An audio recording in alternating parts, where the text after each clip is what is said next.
Oil is the lifeblood of modern war. It fuels the tanks that crawl across the battlefield. It feeds the engines of the bombers that darken the sky. And for Russia, oil is more than just energy, it's survival itself. But what happens when that lifeblood begins to drain away? Tonight, we uncover how a quiet campaign, fought not with massive armies, but with precision and persistence, is striking at the very heart of Russia's war machine. This is the hidden front of the Ukraine war, the oil war. Every empire depends on something. For the Roman legions, it was grain. For the British Navy, coal. For modern Russia, it's oil-black gold that powers both its economy and its military reach. More than 40% of its national budget has come from energy exports. Every drone that flies, every missile that launches, every tank that rolls owes its motion to the fuel refined from that oil. Yet over the last several months, those refineries, once symbols of industrial pride, have become targets. Ukraine has turned its long-range drones into precision instruments of economic warfare. And slowly, refinery by refinery, fire by fire, Russia is bleeding energy. In early November, the night skies over western Russia glowed orange again.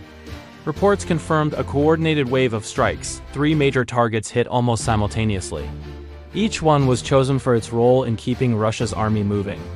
The first, the Saratov refinery, a sprawling complex that has become a frequent victim of Ukrainian drones. The second, the Orsk facility deep in the Orenburg region, hundreds of miles from the front line. And the third, a sea oil terminal in Crimea, a crucial hub feeding fuel into occupied territories. Each strike sent shockwaves far beyond the explosions themselves.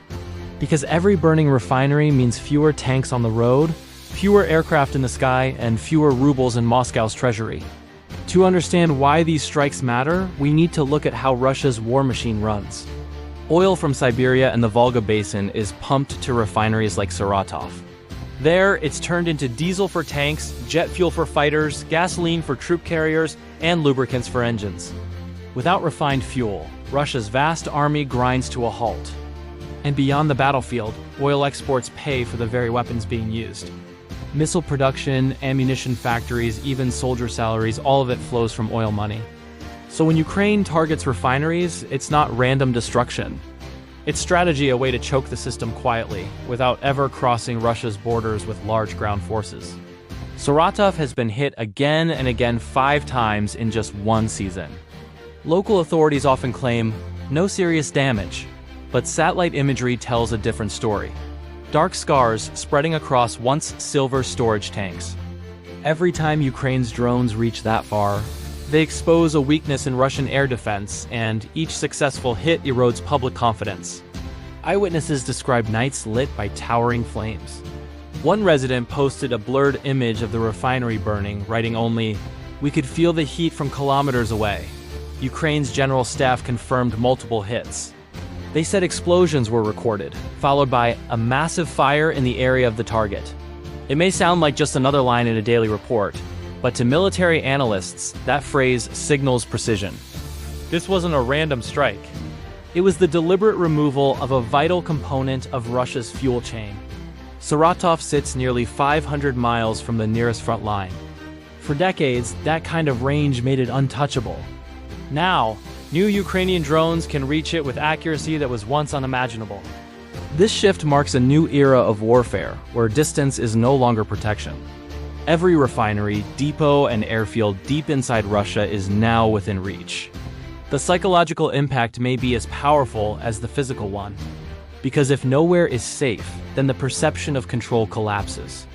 Further east, in the Orenburg region, lies the Orsk refinery, even larger than Saratov. It processes millions of tons of crude oil each year, producing everything from gasoline to aviation fuel. On that same November night, Ukrainian drones reached it too. According to Ukraine's defense forces, the strike ignited one of the refinery's primary processing units, the core machinery that turns crude into usable fuel. Imagery later confirmed thick plumes of smoke rising from the complex. If those units are offline, production halts completely. For a country at war, that's not just an industrial setback, it's a strategic wound. This was the second time Orsk had been hit. 2 strikes on the same target suggest something important. Ukraine may have found a repeatable path through Russian defenses, an aerial corridor that could keep the pressure on indefinitely. The third strike came hundreds of miles south, on a facility many outside the region have never heard of, the Feodosia Marine Oil Terminal. From there, Russia ships refined oil and lubricants to Crimea and southern Ukraine. Destroying storage tanks there is more than sabotage. It's symbolic. It attacks the logistics that keep occupied territories running, the convoys that supply fuel to military vehicles in the south. Initial reports mention multiple tanks burning through the night. By morning, smoke was visible from the coastline. If confirmed, it means another lifeline to Crimea has been severed. These are not isolated incidents. Over the past several months, Ukraine has struck dozens of refineries, depots, and transport hubs inside Russia. Each attack chips away at refining capacity, forcing Moscow to divert resources to defense and repair. Analysts estimate that as much as 1/5 of Russia's refining infrastructure has been temporarily disrupted since the campaign began. For a country already under economic pressure, that number is enormous. Refineries can't be replaced overnight. Complex units take months to repair, sometimes years. And without them, Russia's production of diesel and gasoline drops sharply. The result? Less fuel for the front lines, fewer exports abroad, and an economy that starts to feel the squeeze. At home, Russians are starting to feel the pressure. Fuel prices have climbed dramatically in recent months, especially in rural regions. In some areas, gas stations have faced shortages, the kind that spark quiet frustration among citizens. The government has tried to stabilize the situation by paying subsidies to oil companies, money meant to offset lost exports. But every ruble spent on subsidies is a ruble not spent on weapons or logistics. Economically, Ukraine's drone campaign is forcing a shift away from offense and toward damage control. That, in itself, is a silent victory. Beyond the battlefield and Russia's domestic market lies another consequence: global perception. Nations that once relied heavily on Russian fuel are slowly turning elsewhere. Supply interruptions, shipping delays, and fear of sanctions have made Russian oil a less reliable choice. Even long-standing trade partners are beginning to diversify, seeking safer and more stable suppliers.